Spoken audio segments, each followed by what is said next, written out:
You're at the fuel station. You pull in, look at the board. 650 naira per liter. You buy fuel. 2 weeks later, same station. Now, 720 naira. No warning, no explanation. You're standing there wondering, did fuel suddenly become gold? For many Nigerians, petrol prices feel random. 1 week it's stable, next week it jumps. Transport fares increase, food prices follow. Everything becomes expensive overnight. But here's the thing, fuel prices in Nigeria aren't random.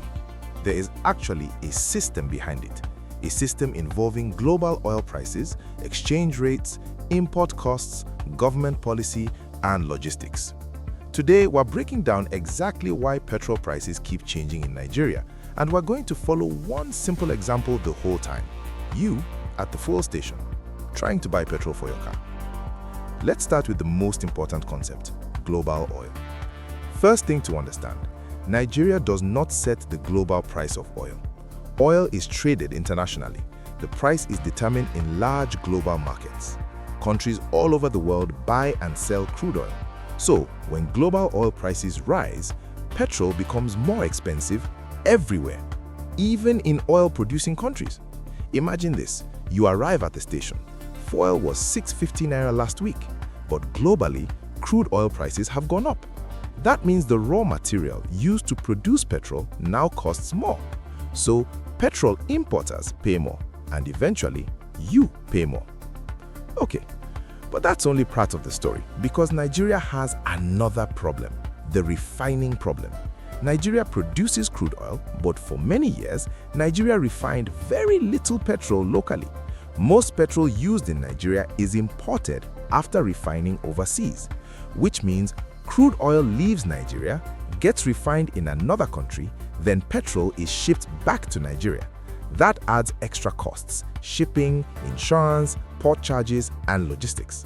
So when you stand up the pump, you're not just paying for oil, you're paying for the entire international supply chain.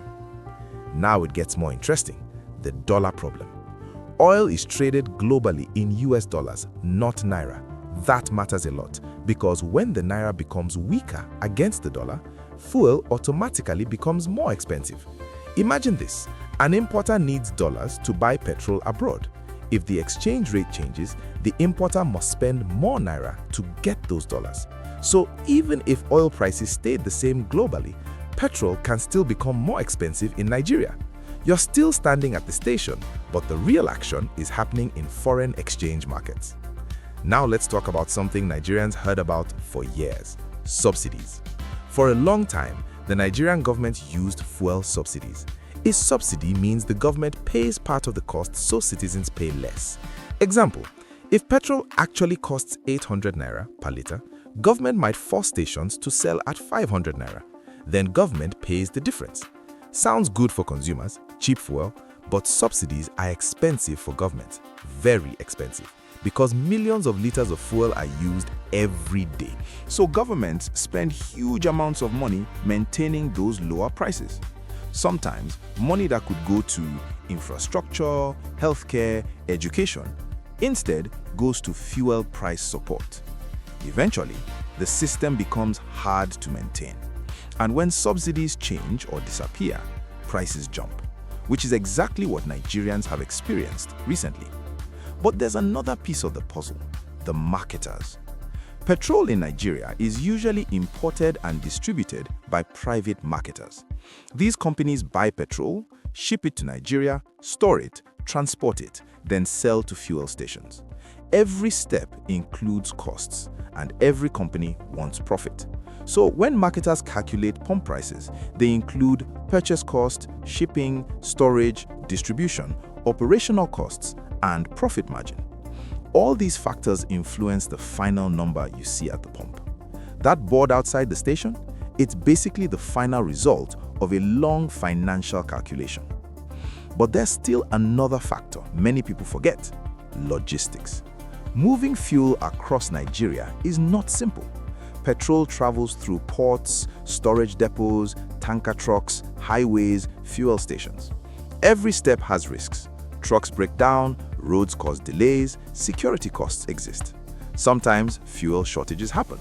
When supply becomes tight, prices can increase, not always because oil changed, but because distribution became difficult. Now, imagine our running example again. You pull into a station, but that station is waiting for tanker deliveries. Fuel supply is limited. What happens? Prices can increase until supply stabilizes. Okay, now let's talk about psychology, expectations. Fuel prices don't only react to events, they also react to expectations. If marketers expect costs to rise soon, prices can increase early. Businesses often adjust prices before costs fully change. Why? To protect profit margins. This happens in many industries, but Nigerians notice it most with petrol, because petrol affects everything else: transport, food, delivery. Electric generators. Once petrol price moves, many other prices follow. Now let's look at the ripple effect, the chain reaction. Petrol is not just for cars. It powers a lot of Nigeria's economy. Transport companies buy petrol, generators run on fuel, delivery vehicles use petrol, food sellers pay transport costs. So when petrol prices rise, transport fares increase, food prices increase, logistics costs increase. That's why petrol price changes feel like a national event, because they are. Our simple example, you're just trying to buy fuel for your car, but that price reflects global oil markets, national policy, and supply chains all interacting. That pump number is basically an economic summary of many systems. Why it feels sudden? One reason Nigerians feel shocked by fuel prices is because adjustments sometimes happen quickly. Global oil markets move fast, exchange rates move fast, policy decisions can happen overnight. So a price that looked stable yesterday may suddenly jump. To consumers, it feels random, but usually something in the system changed, even if the explanation isn't obvious at the fuel station. Rapid recap. Fuel prices are influenced by global oil markets. Nigeria sells crude but often imports refined petrol. Oil is traded in US dollars. When the Naira weakens, fuel becomes expensive. Subsidies once kept prices artificially low.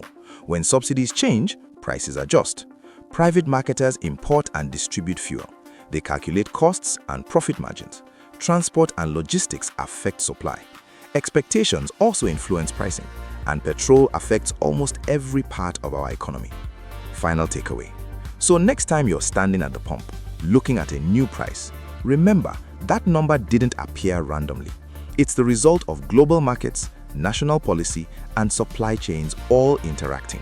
Petrol prices are basically economics in real time. What you do with that knowledge is up to you. If this video helped you finally understand why petrol prices keep changing in Nigeria, hit like and share it with someone who still thinks petrol prices are just random numbers on a sign.